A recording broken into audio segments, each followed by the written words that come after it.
Bom, vamos falar sobre essa discussão da medida provisória do presidente Bolsonaro que altera o Marco Civil da Internet. Na véspera das manifestações do dia 7, o presidente Bolsonaro editou uma medida provisória que limita o bloqueio de conteúdos nas redes sociais. Hoje, inclusive, a Procuradoria-Geral da República se posicionou contra essa medida provisória do governo, considerando que é uma medida provisória inconstitucional. Nós vamos entender. Nós estamos aqui com o Demi Guetchko. Ele é membro do Comitê Gestor da Internet, diretor-presidente do NIC.br, que é o Núcleo de Coordenação e Informação do .br. Demi Guetchko, muito boa noite, muito bem-vindo. Eu espero ter acertado a pronúncia do seu sobrenome. Acertou bem. Boa noite a todos. Muito obrigada. Bom, então vamos entender, né? O que estabelece, antes de entrarmos no posicionamento de vocês que são contrários à medida provisória, mas o que exatamente a medida provisória do presidente Bolsonaro estabelece? Por que ela altera o Marco Civil da Internet? Bom, eu vou primeiro fazer uma pequena digressão sobre o Marco Civil da Internet. O Marco Civil da Internet foi uma lei que foi sancionada em 2014, mas foi discutida por uns 7 anos aí na comunidade, e foi uma lei que internacionalmente foi muito bem recebida, foi considerada uma lei muito avançada em termos de internet, porque, ao contrário de outras iniciativas à época que procuravam punir crimes chamados cibernéticos, ou seja lá o que for, ela, na verdade, gerava uma coleção de direitos e deveres dos internautas e garantia a regra do jogo na internet. Então, o Marco Civil, eu acho que foi uma grande conquista brasileira. Essa é uma área em que o Brasil é muito bem visto lá fora, em termos de legislação para a internet, e mesmo em termos de estrutura técnica, a gente é bem visto lá fora e tem funcionado sempre muito bem. Então, nós temos esse Marco Civil, que foi editado em 2014, e nessa área de conteúdo, por exemplo, ele vem na linha daquela resolução 230 norte-americana, que diz o seguinte: um intermediário não é responsável pelo que algum usuário coloca na rede, e, além disso, um provedor de internet só é obrigado a remover um conteúdo se houver uma ordem judicial. Então, ele não vai remover um conteúdo porque alguém pediu, ou porque achou que não está bom, ou sei lá o que for, mas só se houver uma ordem judicial ele é obrigado a remover. Uhum. Isso veio a impedir que houvesse uma guerra de remoções para cá e para lá, e uma autocensura, porque, evidentemente, se você é responsável pelo que um usuário seu coloca, é melhor tirar para não ser responsabilizado por isso. Então, gerou uma internet bastante limpa e bastante transparente, e funcionou muito bem até agora. O que se vê agora, nessa medida provisória, em primeiro lugar, eu acho que existe um problema na forma com que ela foi elaborada, porque o próprio Marco Civil diz que coisas que interessam a internet como um todo devem, de alguma forma, envolver o comitê gestor nessa discussão. O comitê gestor é um comitê que não tem personalidade jurídica, não é nem governo, nem setor privado, nem academia, nem área técnica, é uma coleção dessas áreas todas. Ele não tem poder de normatização ou de sanção, ele não cria leis, nem impõe penalidades, mas ele gera boas normas para o crescimento da internet, e uma coisa muito interessante nele, tudo que ele coloca como resolução é resultado do que a gente chama de consenso, quer dizer, os 21 membros, que são governo, setor privado, academia, setor de provedores, etc. e tal, se reúnem, discutem longamente e chega-se a uma posição que certamente não agrada a todos, mas que é a posição de consenso, que é aquela que você consegue.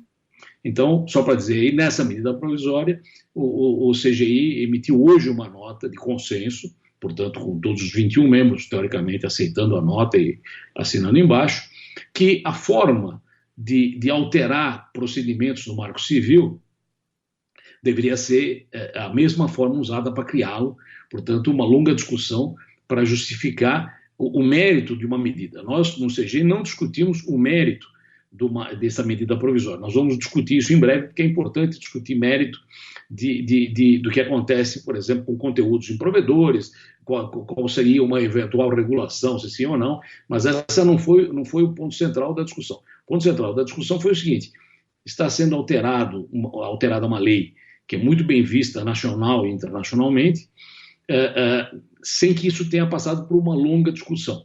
E a lei dizia que você não é obrigado a remover, você só é obrigado a remover com ordem judicial, mas ela não dizia que você é proibido de remover dentro das suas normas de usos e costumes. Quer dizer, num clube, ou numa associação, numa agremiação qualquer, existem regras.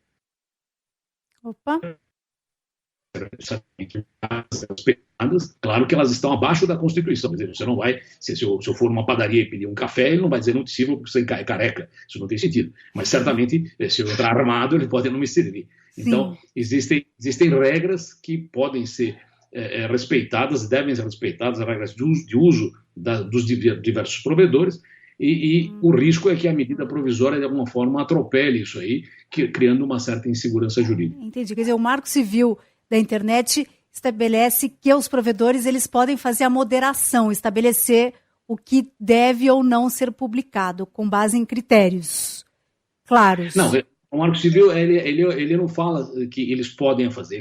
O que o Marco Civil diz é que um provedor não será responsabilizado por um conteúdo inadequado, porque a responsabilidade é do usuário por aquele conteúdo, e um provedor não é obrigado a remover nada, exceto por ordem judicial.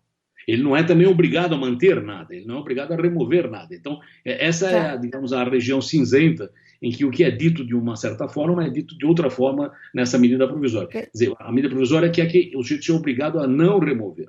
E o que o Marco Civil diz é que ele não é obrigado a remover.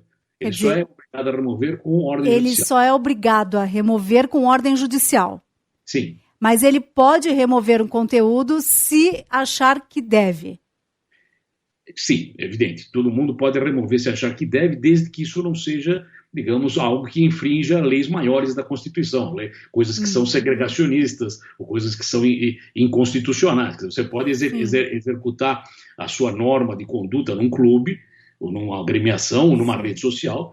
Claro, isso está abaixo da Constituição do país. Eu não posso segregar as pessoas por religião, ou por idade, isso não teria sentido. Sim. Mas eu posso certamente dizer que você violou a regra. Se um exemplo que eu dei bobo aí, se você vai num clube de dança de salão, provavelmente você não vai poder entrar de havaianas, porque você vai ter que entrar de salto alto, ou se for mulher, ou de sapato social, se for homem. Quer dizer, isso é uma regra do uso do clube.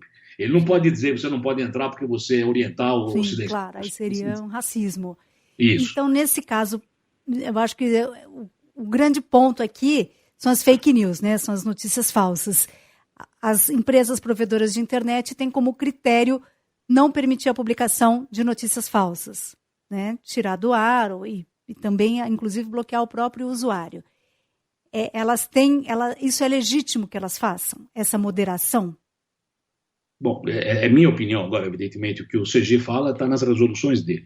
Na minha opinião, essa é uma área ligeiramente cinzenta, porque não é claramente definível o que é uma notícia falsa ou não, e principalmente se isso ficar, digamos, por conta de alguém ou de algum mecanismo automático. Nós temos vários procedimentos claros em que, por exemplo, a inteligência artificial errou a definição do que é verdadeiro ou falso. Em suma, isso tem que ser visto com um grão de sal. Eu acredito que é evidente que todos têm a melhor intenção no sentido de tornar a rede mais limpa, mais saudável para todos os usuários.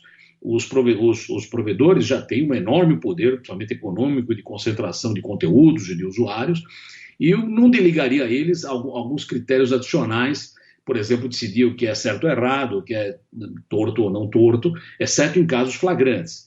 Então, de novo, isso é uma questão mais principiológica. Eu também não acho que dá para você elencar tudo que é permitido e tudo que não é permitido, mas eu diria que isso tem que ser feito com o devido cuidado para que você não incorra em prejuízos. Por exemplo, se você tem um processo automático por inteligência artificial que decide o que é verdadeiro ou falso, era bom que você mostrasse qual é a transparência disso, para evitar que isso aqui, um automatismo não controlado, etiquete uma informação simplesmente não comum como falsa, quando ela era simplesmente rara, mas não é falsa. Então, o risco nosso aqui é entregarmos, digamos, valores importantes sem um controle maior. Então, certamente a transparência nos algoritmos que decidem o que passa e o que não passa devem ser colocados à disposição do usuário, e se um provedor decide remover algo, tem que deixar claro para o usuário por que removeu e qual é o motivo da remoção. Vou dar um exemplo só para deixar isso mais claro. Em 96, nos Estados Unidos, depois de uma encrenca sobre conteúdo pornográfico, havia um ato de decência nas comunicações, queria proibir isso aí, houve uma revolta da internet, da comunidade como um todo, houve aquela declaração da independência do ciberespaço, que o John Perry Barlow escreveu, e apareceu uma emenda 230, que é muito interessante. Ela está até hoje em discussão, mas está valendo desde então. Ela faz duas coisas. Por um lado, ela diz que o provedor é imune a problemas que os seus usuários criaram. Então, esse sabe e não. Por outro lado, o provedor também é imune se ele remover alguém baseado em suas regras de uso. Então, ele tem uma dupla imunidade. Ele não vai ser culpado se alguém colocar algo bárbaro, e ele também não é obrigado a permitir algo que vai contra as normas dele normais. Por exemplo, se eu sou um clube de vegetarianos, eu não quero que você mostre uma picanha sendo fatiada, porque não faz parte das regras de um clube de vegetarianos. Então, eu acho que esse é, digamos, o norte que nós deveríamos perseguir. Isso é nos Estados Unidos, é isso que deu uma falhada. Isso é nos Estados Unidos. Nos Estados Unidos, os provedores, eles não são responsabilizados por nenhum conteúdo que é publicado e têm liberdade total para definir os seus critérios de moderação do conteúdo. Claro, dentro da Constituição norte-americana. Claro, sim. Certo. Aqui no Brasil, eles também são dentro, claro, do bom senso, né, do respeito mínimo às regras do jogo, eles podem fazer a moderação. As empresas... Eu não sei, precisa definir o que significa isso. Quer dizer, por exemplo, vou te dar um exemplo.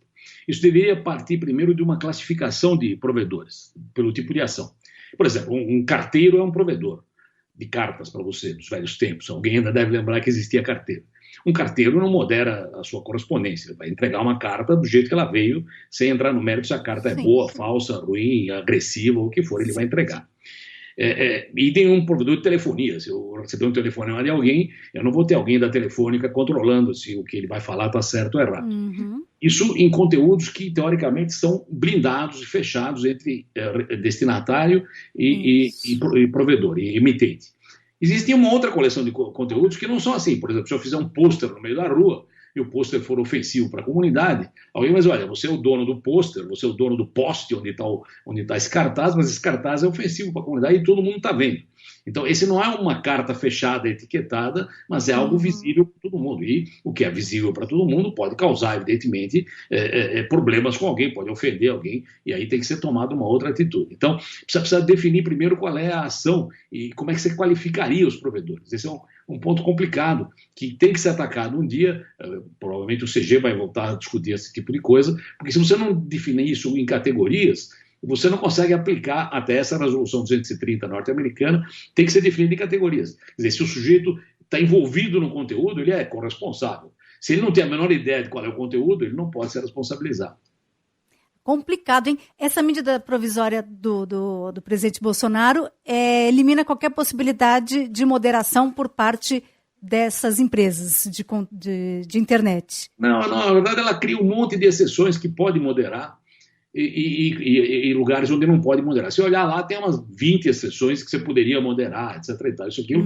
Mas eu acho que aí incorre em outro problema, né? Na hora que você começa a itemizar o que pode e o que não pode, primeiro você pode exagerar na mão em um ponto, segundo, pode faltar em outro, e isso nunca é tão bom quanto algo que seja de princípio, que seja geral. Então, eu acho que esse talvez seja, Deus, a minha leitura do processo, eu acho que falha em você tentar itemizar, dizendo isso pode, isso mais ou menos, isso não pode, porque não se fosse fazer isso, teria que vir depois de uma enorme discussão pública para discutir o que poderia e o que não poderia. Então, a lei não abre geral, ela tem um monte de exceções que você poderia moderar, por exemplo, em casos de interesse público, sem definir o que é interesse público. Então, existem situações em que o provedor pode moderar, mas eu acredito que essa taxonomia, essa divisão em itens também é um problema. Primeiro, porque não vai ser exaustiva nunca. Segundo, pode ser obsoleta com o tempo. De repente, você está colocando um item que a tecnologia vai ultrapassar daqui a 3 meses. E a grande ideia do Marco Civil sempre foi ser principiológico, baseado em princípios e não em detalhes específicos da tecnologia. E aí, quais são esses princípios que deveriam balizar essa moderação? Então, primeiro, evidentemente, o que é um provedor. É importante a gente distinguir internet das construções sobre a internet. Então, eu, por exemplo, sou a favor de que a internet não tenha praticamente nenhum tipo de regulação. A internet é um ambiente, é como eletricidade, é como água, é como ar, é um treco genérico. Agora, você pode pegar a eletricidade e construir um instrumento que é agressivo contra alguém, uma cadeira elétrica. Bom, aí talvez você vai dizer, não, uma coisa é eletricidade e outra coisa é cadeira elétrica. Então, existe uma diferença entre a internet e as construções sobre a internet. Então, uma rede social, né, um clubinho sobre a internet é uma construção sobre a internet. Esse clubinho certamente está dentro da legislação maior do país. Tem coisas... fazer um neonazista, por exemplo, não é legal. Nos Estados Unidos talvez não seja, não entro no mérito, mas dentro de um país, os clubes têm legislação e estão debaixo da Constituição. Se você respeitar isso, você tem todo o direito de fazer suas normas serem respeitadas dentro daquele clube. O problema é que hoje tem tanta gente nesses clubes que esses clubes se misturam um pouco com a esfera pública. Essa é outra discussão fundamental. Quer dizer, quando um clube, tipo uma rede social enorme, deixa de ser um clube e passa a ser um pedaço de interesse público geral. Essa é uma transição delicada e precisa ser definida, porque se isso virou interesse público, aí a lei é diferente. Se aquilo continua um interesse privado, também a lei é específica. Então, essa misturada... Não sabemos se as redes sociais devem se configurar como rede privada ou rede pública, é isso? Que elas estão numa zona cinzenta? Elas nascem como redes privadas, são iniciativas privadas que têm forma de monetização, forma de ganhar dinheiro. O pessoal está ganhando dinheiro, claro. Tem dono, vamos dizer assim. Tem dono, tudo mais. Agora, chega uma certa altura que isso vira tão digamos, amplo, né, e tem tantos usuários, que o fato dela ter um dono e tudo mais, ela deixa de ter um caráter restrito e passa a ter um caráter quase de serviço público. Então, essa é uma discussão complicada que lá fora também está acontecendo, se vai haver um ponto onde isso transita de um lado para o outro. Se isso transitar de um lado para o outro, o tratamento é diferente. Quer dizer, se você está numa praça pública, por exemplo, tem determinadas normas. Uma loja tem outras normas. Quer dizer, você não pode comparar o comportamento seu numa praça, numa rua e num banco. Você num banco tem certas previsões que são diferentes. Então, em suma, eu estou dizendo que isso é uma coisa complicada e na minha opinião, e isso de alguma forma transpira no texto que o CG emitiu hoje, né, isso deveria ter sido longamente discutido, porque sem entrar no mérito das intenções, boas ou ruins, se isso complica ou não complica, está se mexendo numa lei muito bem estabilizada, muito bem, desde 2014, funcional e elogiada por todos, de uma forma talvez precipitada. Então, a gente acha que isso devia ir num outro ritmo e com mais consulta em todas as áreas, independente da discussão do mérito. E provavelmente essa medida provisória não vai vigorar, né? Considerando que não há disposição, né, do Senado em prosperar com esse tema, e também no Supremo certamente vai cair. Então, na verdade, eu acho que quanto a isso não temos com o que nos preocupar. Agora, considerando o Marco Civil como ele é hoje, atualmente, uma pessoa que publique um conteúdo, por exemplo, armado, pregando violência, né, como foi o caso aqui do Roberto Jefferson, por exemplo. Isso automaticamente já é considerado inadequado e deve ser excluído, ou esse conteúdo ainda assim pode gerar uma dúvida se deve ou não ser excluído, considerando o Marco Civil tal como ele é hoje? Então, veja, eu não sou, evidentemente, da área de direito, eu sou um sujeito ligado à internet há muito tempo, então, evidentemente, eu tendo a ter uma visão mais técnica do que uma visão jurídica. Eu diria o seguinte, nós temos leis para isso. Se eu acusar você de alguma coisa muito ruim, teoricamente, a liberdade de expressão minha associa-se à minha responsabilidade. Quanto mais livre eu sou, mais responsável eu sou pelo que eu faço. Se eu não tenho liberdade nenhuma, eu também não tenho responsabilidade nenhuma, porque eu não consigo fazer mal a ninguém, porque eu não tenho como fazer. Se eu tenho liberdade para falar coisas, eu tenho que ter responsabilidade associada a ela. Mas eu acho que essa responsabilidade associada a ela tem uma estrutura jurídica que julga e castiga rigidamente quem a infringe. Se eu falei de você algo que é, digamos, depreciativo indevidamente e é falso e é mentiroso, eu terei que sofrer a penalidade da lei. Não porque você não gostou, mas porque alguém julgou isso aí e decidiu que isso é irregular. Isso em épocas, especialmente em épocas eleitorais, é extremamente complicado, porque o que se fala mal um de outro é um horror. Então você precisaria ter um juiz neutro, e nós temos, a justiça, para decidir que aquilo é certo ou errado. Algumas coisas são tão gritantes que você não precisaria ir à justiça. Por exemplo, a lei de proteção à criança já garante que se você tiver uma fotografia, obviamente, exposta e infringindo isso, você não precisa esperar para ver o que vai dizer a justiça, isso está claríssimo. Sim. Outras coisas, falar grosseiramente ou não, é uma região cinzenta, é difícil dizer se isso ofendeu ou não, vai ter que ser julgado por alguém. E eu não queria que isso ficasse automaticamente, digamos, à mercê, estou falando eu pessoalmente, à mercê da decisão ou da inteligência artificial de um provedor ou de uma equipe que julga ou não julga aquilo, mesmo com as melhores intenções, porque nunca se sabe se isso vai errar ou não num caso e outro, e uma vez você cria um dano, restaurado. Então, tem que dizer se essa imagem que você citou teria que ser automaticamente coibida. Eu acho que certamente tem que ser coibida. Agora, não sei se isso pode ser atire primeiro e pergunte depois, ou se é melhor primeiro perguntar e ver o que você vai fazer em seguida. Então, meu problema aqui é de processo, não é de mérito. Eu certamente concordamos. É porque determinados conteúdos nas redes sociais, eles têm um impacto, quando são negativos, imediato. E se você vai na justiça para tirar aquele conteúdo, você vai levar tempos, e aquele conteúdo está circulando e causando já os efeitos, né?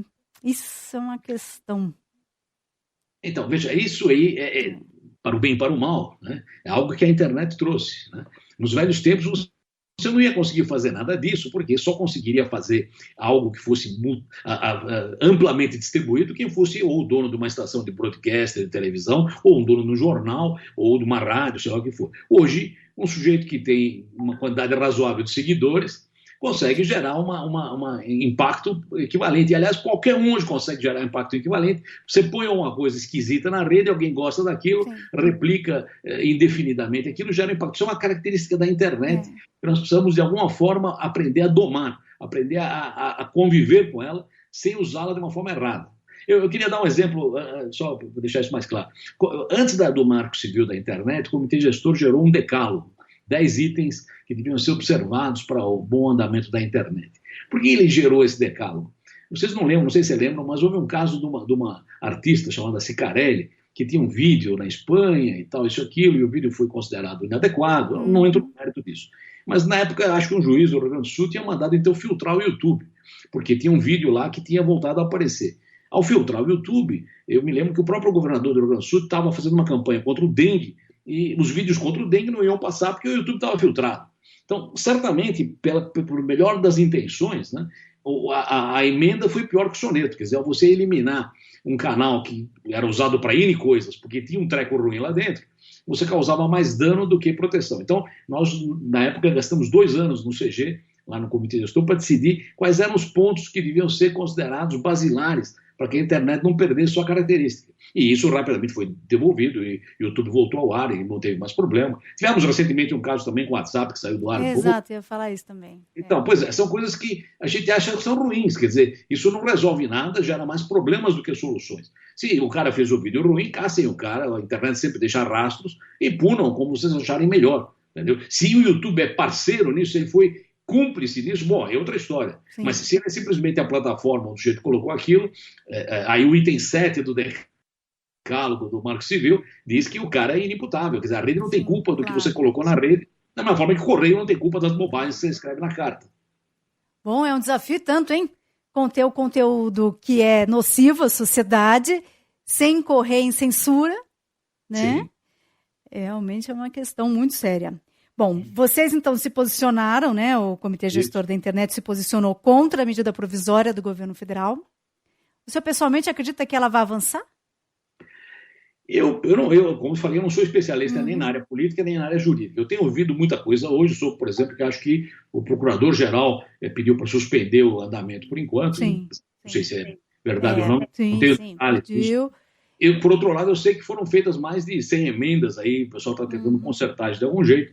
De novo, veja, há coisas no mérito que eu acho que podiam ser examinadas com cuidado. Quer dizer, a gente não quer uma remoção descabida de coisas ao acaso, que você acaba prejudicando os mais fracos, eventualmente. Eu posso colocar uma bobagem lá e, de repente, se eliminar. Também não queremos que isso vire algo nocivo para a sociedade como um todo. Então, eu acho que o equilíbrio da balança é uma arte complicada. Isso não é bom ou mal, isso é uma coisa que oscila entre todos os tons de cinza possíveis. Então, isso devia ser objeto. Se o Marco Civil levou 6 anos para ser aprovado, não podemos, em 2 semanas, inverter o negócio, dizendo que temos uma grande solução. Pode até ter uma grande solução, mas não é assim que se conclui. Não existem iluminados aí que tenham as grandes soluções na mão. Isso é uma discussão da comunidade, como foi o Marco Civil, como é o CG, que representa, de alguma forma, a comunidade, e a discussão é aberta e bastante candente. E esse desafio, né, de fazer a moderação e, ao mesmo tempo, preservar a liberdade de expressão, é um desafio que ainda está colocado. Ainda né? está colocado. Ainda não há uma resposta definitiva para ele. Pelo menos na minha opinião, ainda está colocado, não há uma resposta definitiva para isso, e é fundamental que seja atacado, que esse ponto seja discutido. A gente tem uma posição de consenso de... Muito bom. A internet falhou em alguns momentos, mas deu para a gente acompanhar bem a entrevista. Muito obrigada. Foi muito esclarecedora a conversa, senhor Demi. Muito bem, eu que agradeço. Boa noite. Demi Guettico, ele é membro do Comitê Gestor da Internet, ele é diretor-presidente do NIC.br, que é o Núcleo de Coordenação e Informação do .br.